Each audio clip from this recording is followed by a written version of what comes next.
네, 친절한 경제씨 시작하겠습니다. 오늘은요, 매주 월요일 날 만나는 분인데 오늘 수요일에 오셨습니다. 인권연대 오창익 사무국장 오셨습니다. 안녕하십니까? 네, 안녕하세요. 네, 자, 우리 경제를 이야기하는 코너예요.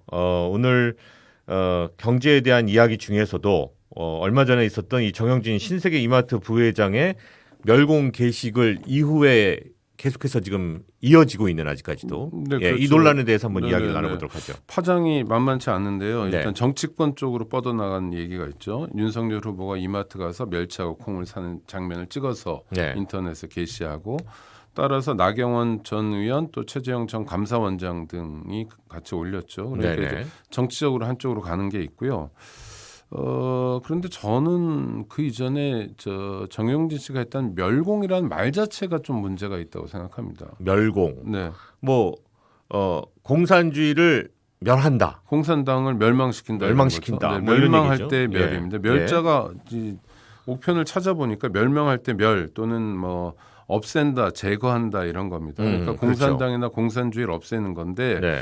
이게 단순히 거기서 멈추는 게 아니라 공산당이란 정당, 뭐 이념 이런 것만 없애는 게 아니라 공산당이라는 게 당원이 있을 거 아닙니까? 그다음에 그렇죠. 북한이나 중국을 보면 정당과 뭐 당원과 국가, 국민 이게 다 일체화돼 있어요. 그렇죠. 그러니까 일종의 예. 일당 독재 국가인 거죠. 그러니까 멸공이라는 건 북한을 없앤다, 중국을 없앤다 이런 뜻이거든요. 이게 만만치 않습니다. 네네. 우리가 전쟁도 한번 해봤는데 쉽게 없어지지 않아요. 그러니까 구호로서는 존재하지만 상당히 자극적인 구호죠. 네네. 그래서 공산당에 반대한다는 의미의 반공 정도에서 머무는 게 아니라 아예 저쪽을 다 죽여버리겠다라는 멸공은 네. 그래서 기업인이 할 만한 얘기는 아닌 것 같은데요. 또 하나 실제로 남북이 전쟁을 하면 대한민국이 반드시 이긴다고 생각합니다. 여러 가지 이유가 있는데 인구도 2배 이상 많고요.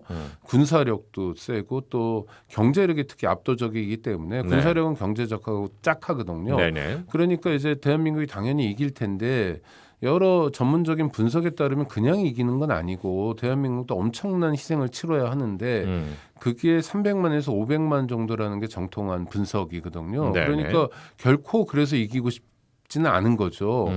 그래서 북한이 일당 독재 국가이고 공산당의 나라긴 하지만 멸망시키는 게 아니라 상호 협력을 하거나 화해하거나 또는 교류하거나 이러면서 함께 가야 될 파트너인데 네. 왜 갑자기 멸망시킨다는 얘기를 들고 나왔는지 이게 좀 더 좀 뭐 의아하기 따름이고요. 네. 저도 말이 막 꼬일 정도로 좀 왜 그랬는지 잘 네네. 모르겠다는 생각이 듭니다. 특히 사업하는 사람이 이런 말을 하는 건 좀 이해 안 되는 대목입니다. 이 이슈가 상당히 좀 흥미로운 부분이 좀 뜬금없거든요, 말 그대로. 그러니까는 한 기업을 대기업을 재벌 기업을 운영하는 지금 거기에 부사장이 부회장이 네. 예.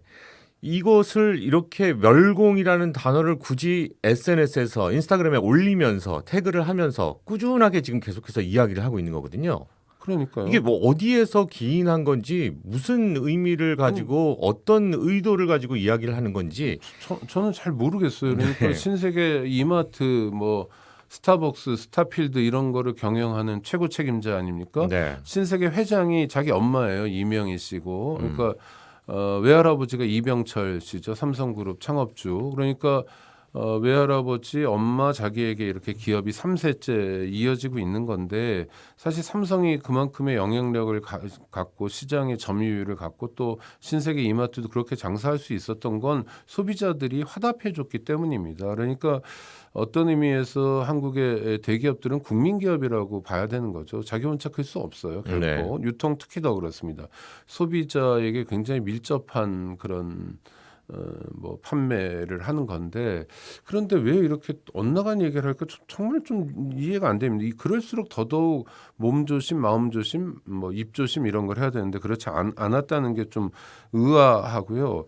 저는 예전에 이병철 회장이 삼성그룹 회장일 때를 보면 그래도 기업의 사회적 책임이라는 측면에서 일정하게 역할들을 했습니다. 제가 기억하는 건 뭐 삼성 문화재단을 만든다든지 또 그 다음 세대 이건희 회장 같은 경우 이건희 장학재단을 만들어서 뭐 장학금을 나눠준다든지 뭐 이런 식으로 네. 그러니까 국민들에게 사랑받은 기업이니까 국민들께 일부라도 돌려드린다는 자세가 있었습니다. 그게 뭐 보여주기 위한 쇼라도 하여튼 그런데 신세계 이마트 경우에는 기업의 사회적 책임을 다하기 위해서 노력하는 모습이 거의 보이지 않아요. 네. 이 인터넷 놀이만 하고 있고 그래서 좀 답답합니다. 그럴 나이는 아니신 것 네네. 같은데. 네.